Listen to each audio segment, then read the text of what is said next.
lo que vemos que ha sucedido en la hermana República de Chile, lo que pasó también hace poco tiempo en Ecuador.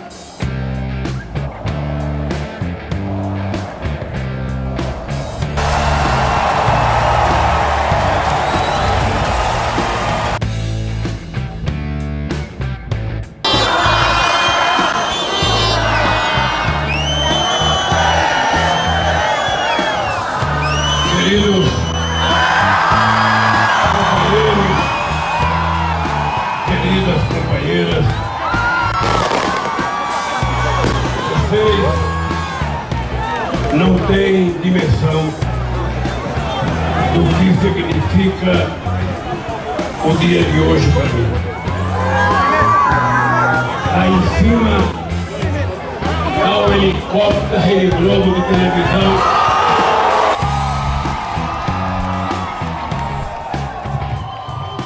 Vamos fuzilar a petralhada aqui do Acre!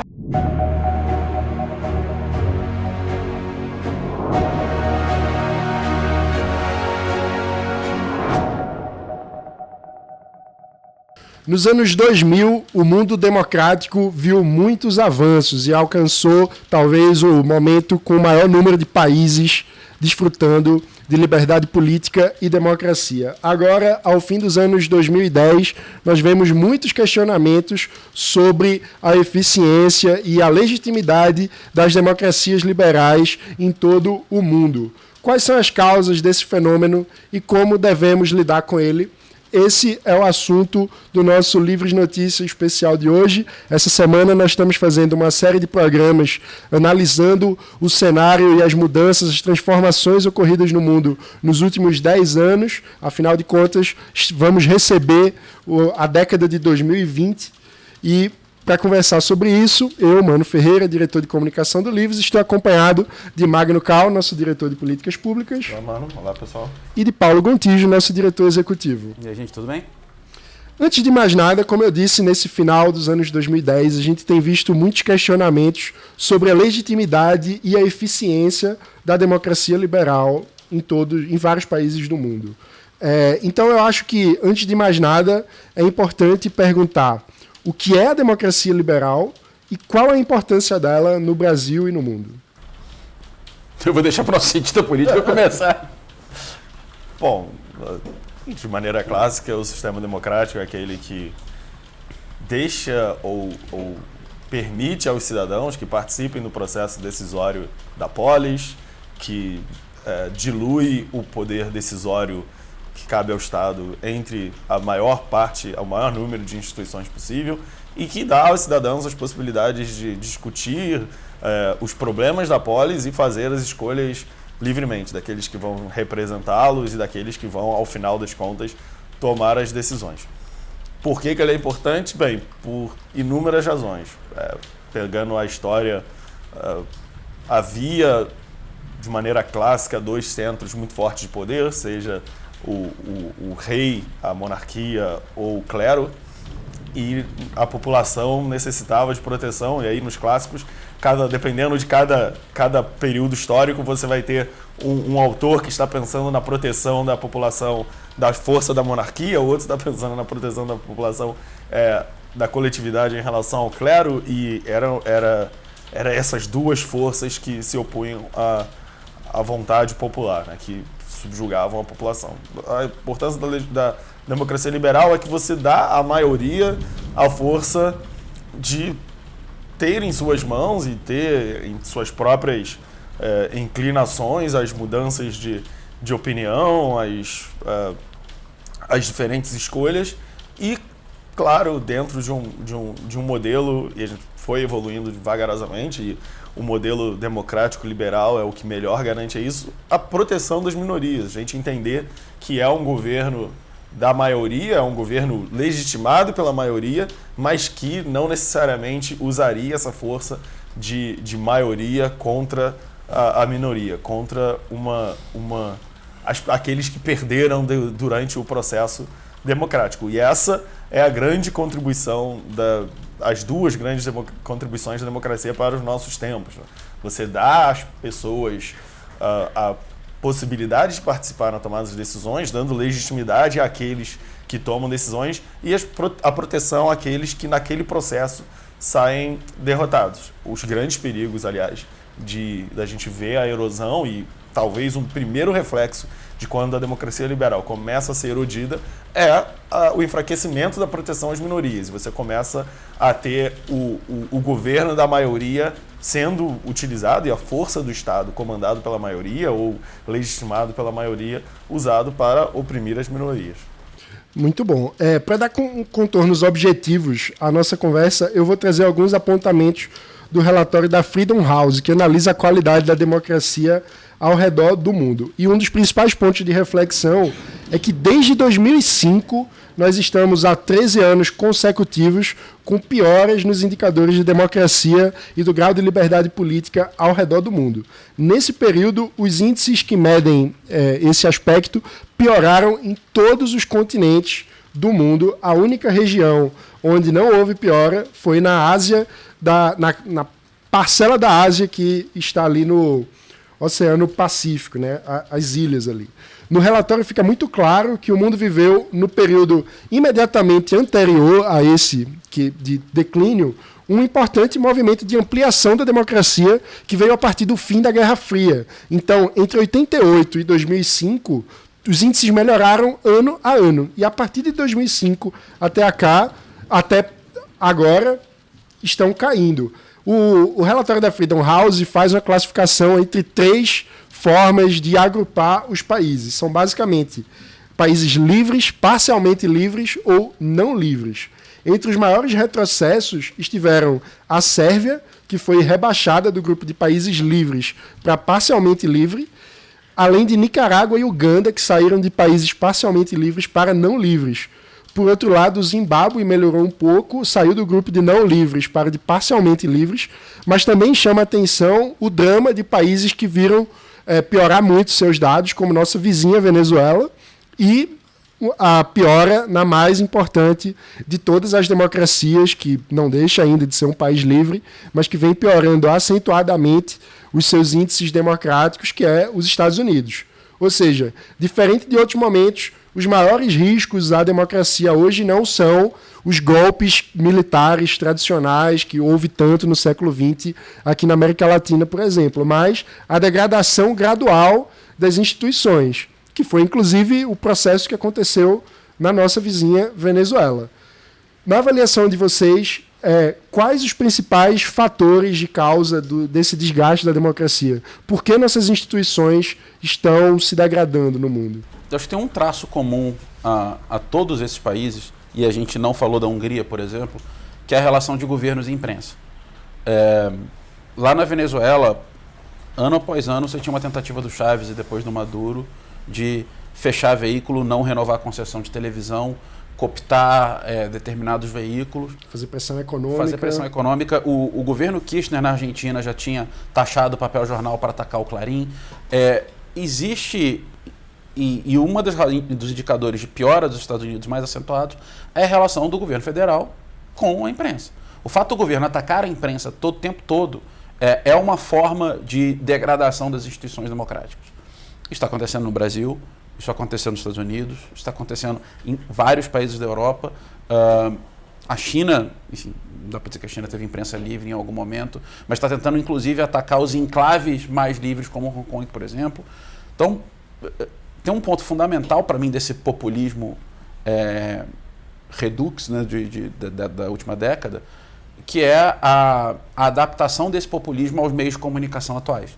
Se nos anos 30 você teve um populismo que dominava os meios de comunicação de rádio, jornal, final começo dos anos 40, televisão começando, né? Vale lembrar que a Olimpíada de 38 foi transmitida pela televisão e era o começo da máquina de comunicação nazista pré-guerra entrando em ação. O que está acontecendo agora é por outros meios. Se não é pelos canais de televisão, tem muito nas rádios.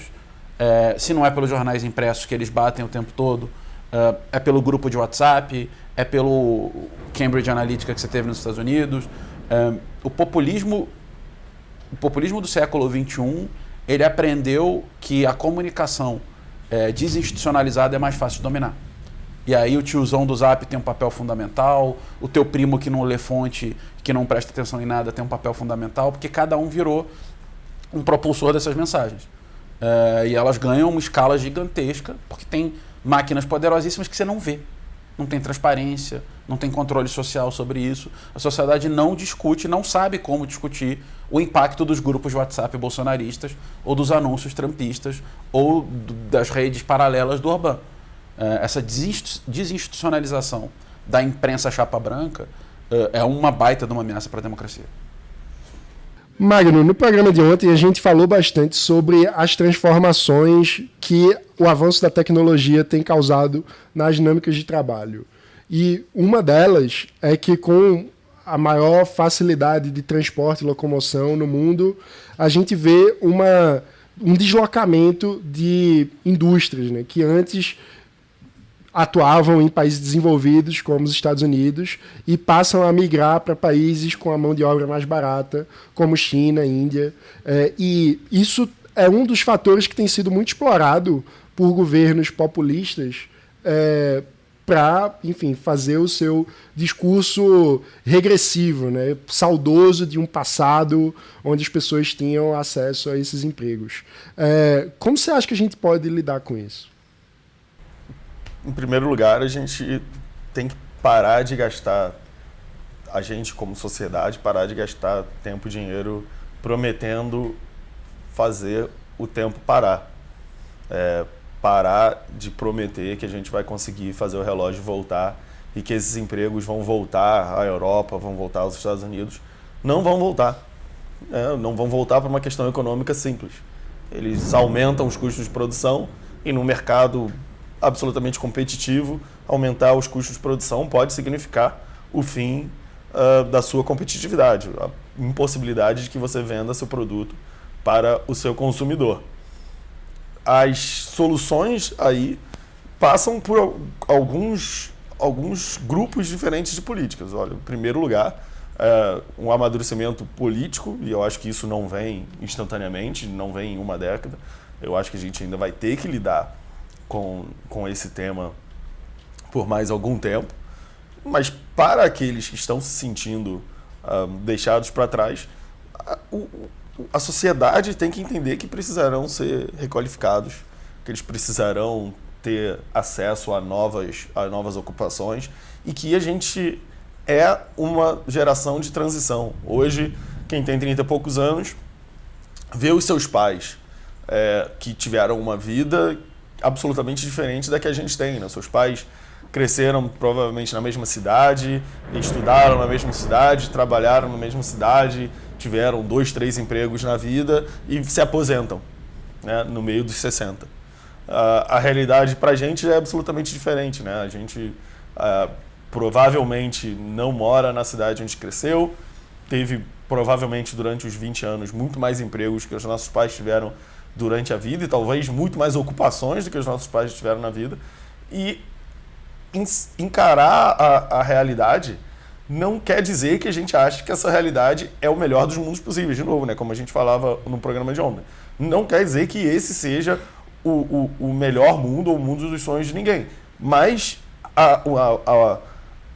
encontrar a saída passa por reconhecer onde a gente está e onde a gente está pisando e qual é a situação. A situação hoje é essa. Os empregos industriais não voltarão aos países desenvolvidos porque custam demais. E aí você pode utilizar outras formas. Os países que perderam esses empregos das fábricas são países que, na média, têm níveis educacionais muito mais altos, têm condições de infraestrutura muito melhores. Então, o que esse set de qualidades pode trazer e pode fazer com que essas sociedades se tornem competitivas de novo. A Califórnia não vai conseguir fazer os iPods, fabricar os iPods, mas pode desenvolver os iPods. Já que a gente está falando da história da última década, talvez o equipamento mais revolucionário da última década tenha sido o iPod, que foi por muito tempo, e depois o iPad, foi o centro dessa discussão, né, de que quando que a gente vai conseguir produzir o iPad de novo? Perguntavam os americanos, não vão conseguir. porque a produção fica muito mais barata na China. Porém, na Califórnia eles conseguem fazer todo o design, todo o trabalho intelectual permanece nos países desenvolvidos. O trabalho operacional não cabe mais lá, não custa, o custo é... Ou então a gente vai ter que fazer uma escolha. A gente vai produzir iPads como a gente produz Mercedes na Alemanha. Você produz um carro legitimamente alemão na fábrica alemã, porém o custo dele deixa ele inalcançável para a maioria da população. De luxo. Claro. E aí a gente tem que fazer tomar uma decisão como sociedade. Se a gente quer que os telefones sejam fabricados nos países ricos com as proteções aos trabalhadores que a gente sonharia ter em todos os países democráticos e livres do mundo, tudo bem, mas o custo disso é que ele provavelmente vai se tornar inacessível. É a decisão da União Europeia sobre a qualidade do ovo na comunidade europeia, que eles gostariam de fazer com que todos os ovos vendidos na comunidade europeia fossem de galinhas criadas livremente. A adoção dessa política encareceria o ovo em €1. E aí, no final das contas, você tem que decidir. Você quer o bem-estar das galinhas ou o bem-estar das famílias pobres. E é mais ou menos isso que a gente tem que pensar. A gente está pensando na popularização de bens tecnológicos que trazem emprego, bem-estar, conforto para a população inteira, ou a gente vai discutir o salário do cara ressentido da Alemanha que não trabalha no emprego que o pai trabalhava. Eu acho que é a discussão que a gente vai ter que ter nas próximas décadas, que a gente já teve nessa última década, mas continuará a aposta para a gente aí nos anos à frente. Em outras palavras, para lidar com o populismo, a gente vai precisar enfrentar certas utopias, sonhos de um passado que não volta mais e lidar com a realidade. E realidades duras, às vezes. E tem uma escolha política que você tem que fazer. Eu acho que uma das coisas que o Magno estava falando que é importante, sim. Vários países encontraram suas vocações. Né? E boa parte dessas vocações passa por empregos mais qualificados e investir muito em educação para isso. O crescimento asiático na última década é exponencial por isso. Se você vai ver o número de patentes que a China fazia 10 anos atrás, que ela faz hoje, principalmente ela vai fazer daqui a 10 anos, é assustador, porque eles investiram nisso. A gente tem um problema no Brasil que a gente patina nas nossas capacidades de tomar uma decisão e falar essa é a nossa vocação. E aí eu vou dar um exemplo intranacional. Pego o Rio de Janeiro e Santa Catarina. Nesse ano, o PIB per capita de Santa Catarina deve passar o do Rio de Janeiro. O Rio de Janeiro é um dos maiores polos de produção de conhecimento do país. Mas os cérebros estão indo todos para Santa Catarina, que virou o polo de produção de tecnologia e de software. Então, você tem um estado que não consegue, porque não tem uma vocação clara, aproveitar esses recursos humanos, e um outro estado que está pegando todo mundo e fazendo isso um vetor de desenvolvimento fortíssimo. O Rio de Janeiro é o exemplo máximo do estado governado pelo populismo brasileiro nos últimos 30, 40 anos. Tem consequência política isso. Isso tem consequência política, como para um país ou para um estado. Então, se a gente não for mais Santa Catarina, com clareza do que a gente quer ser, e com transparência e um projeto político que as pessoas participem mais, a gente está condenado a ser o Rio de Janeiro do mundo. E para discutir sobre como não seremos, ou como não ser o Rio de Janeiro do mundo, a gente vai continuar essa conversa amanhã, falando sobre formas e estratégias liberais para lidar com a democracia. Mas, claro, hoje é dia de se despedir de 2019, desejar a todos um feliz Réveillon. Feliz Ano Novo. E que 2020 seja muito melhor. É isso aí. Se você gostou desse vídeo, deixe seu like, compartilhe com seus amigos, se inscreva no nosso canal e ative o sininho para não perder as notificações e acompanhar as novidades que o Livros vai trazer em 2020. Obrigado e até o ano que vem.